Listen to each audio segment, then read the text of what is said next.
Diri Ilna Mutiara Muda dan teman-teman saya Ridwan Fandi. Saya Intan Masyarakat. Nah, di sini kami akan mempresentasikan tentang analisis terhadap komponen perangkat keras komputer.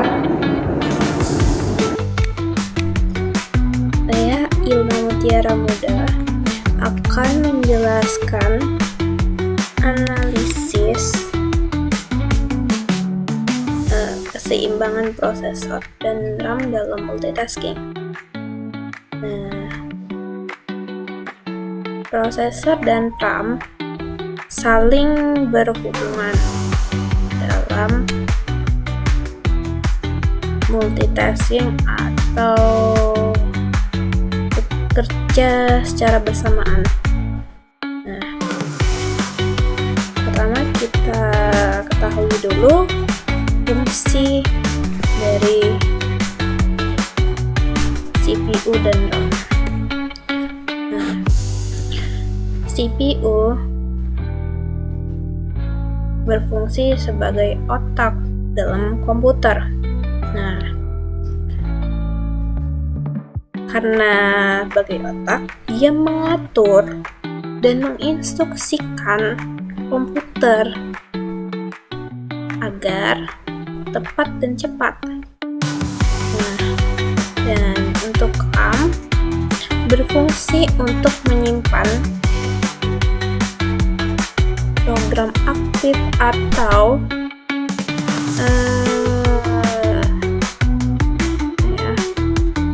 data yang kita buka, aplikasi yang sedang kita buka. Nah, itu menyimpan hal yang seperti itu. Jadi, kalau program yang kita tutup, data yang tersimpan dalam RAM itu akan terhapus. Nah, gitu. Dan selanjutnya saya akan menjelaskan tentang multitaskingnya.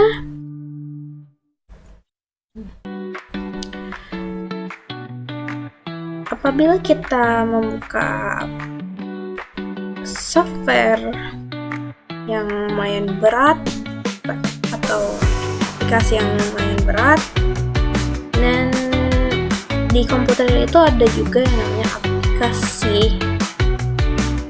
yang berjalan di latar belakang,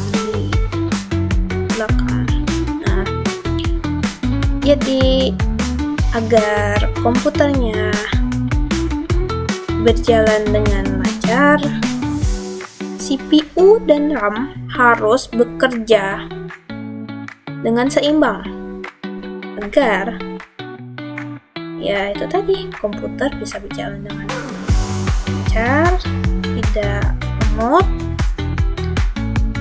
dan tetap responsif, ya, bisa juga stabil. Dan cara kerjanya itu eksekusi instruksi. Jadi CPU memberikan perintah untuk mengeksekusi program-program aktifnya.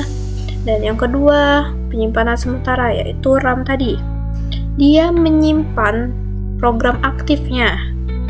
Nah, yang terakhir ada pengolahan paralel. Ada di dalam itu ada yang namanya core dan thread, bekerja secara simultan. Dan selanjutnya akan dijelaskan oleh rekan saya, Intan Masyana Bella Safir. Baiklah, selanjutnya saya akan menjelaskan mengenai core, thread, dan kapasitas RAM. Prosesor modern, jumlah core dan thread menentukan kemampuan pemrosesan paralel. Semakin banyak core atau thread, semakin banyak tugas yang bisa dikerjakan secara bersamaan tanpa saling mengganggu. Multicore untuk tugas paralel, hyperthreading meningkatkan efisiensi dan pemrosesan simultan berbagai aplikasi. Yang kedua, RAM untuk data sementara. Setiap tugas membutuhkan ruang di RAM untuk menyimpan file yang diproses, change, buffer, variabel program, dan hasil perhitungan sementara sebelum disimpan permanen. Kemudian, CPU dan RAM, kecepatan yang kritis. Pertama, CPU meminta data, proses membutuhkan data untuk diproses. Yang kedua, RAM memberikan data, kecepatan tinggi dibanding HDD dan SSD. Yang ketiga, eksekusi cepat. Proses selesai dalam nanodetik. CPU selalu mengambil data dari ROM karena kecepatannya jauh lebih tinggi dibandingkan penyimpanan seperti HDD atau SSD. Perbedaan kecepatan ini krusial untuk performa sistem. Kemudian, ketidakseimbangan bottlenecks sistem. RAM kecil memiliki core yang banyak. RAM cepat penuh saat banyak aplikasi berat berjalan. Sistem menggunakan virtual memory atau swap yang lebih lambat. CPU menunggu pemindahan data, menyebabkan lag dan performa menurun. Kemudian, RAM besar memiliki core yang sedikit. Banyak aplikasi dimuat ke memori, tetapi CPU tidak mampu memproses paralel. Terjadi antrean tugas, penggunaan CPU tinggi, sistem tetap lambat. Baiklah, selanjutnya akan dijelaskan oleh Dino Alfandi. Baiklah, Assalamualaikum warahmatullahi wabarakatuh. Perkenalkan, nama saya Dino Alfandi dari kelompok 6. Kali ini saya akan menjelaskan optimasi SSD dan HDD.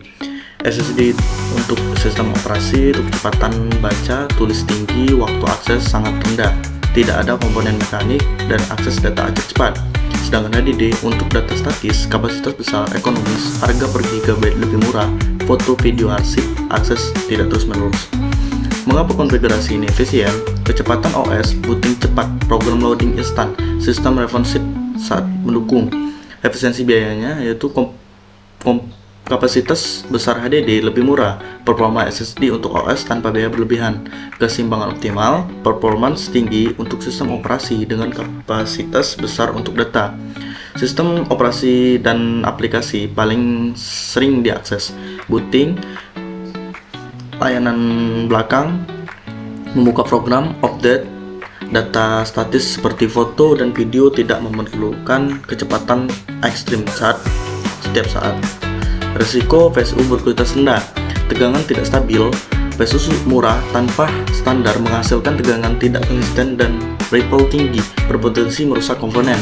Yang kedua, tidak tanpa proteksi, tidak memiliki sistem proteksi over voltage atau short circuit, meningkatkan risiko kerusakan total. Yang ketiga, lompatan daya. Saat VGA bekerja maksimal, lonjakan daya melampaui kemampuan PSU, menyebarkan crash atau gagal.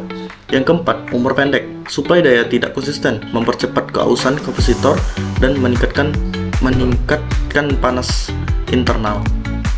Alasan sertifikasi 80 plus penting, menunjukkan efisiensi daya, PSU lebih sedikit energi terbuang menjadi panas, mengurangi panas hingga sistem lebih stabil, menandakan kualitas dan keadaan PSU lebih baik.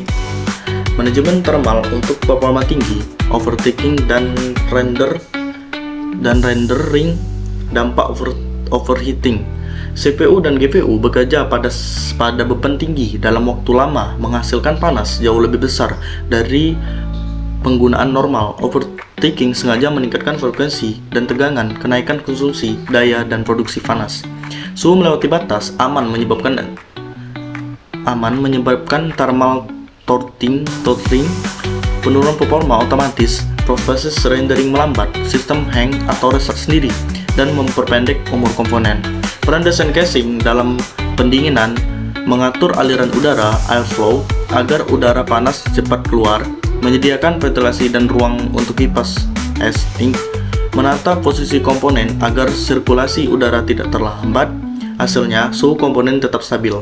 Kelebihan sistem, keseimbangan antara core, thread, kapasitas RAM, konfigurasi, penyimpanan optimal, dan PSU berkualitas, sertifikasi 80 plus, dan manajemen thermal yang efektif, menentukan performa keseluruhan. Mungkin sekian dari saya akhiri. Wassalamualaikum warahmatullahi wabarakatuh.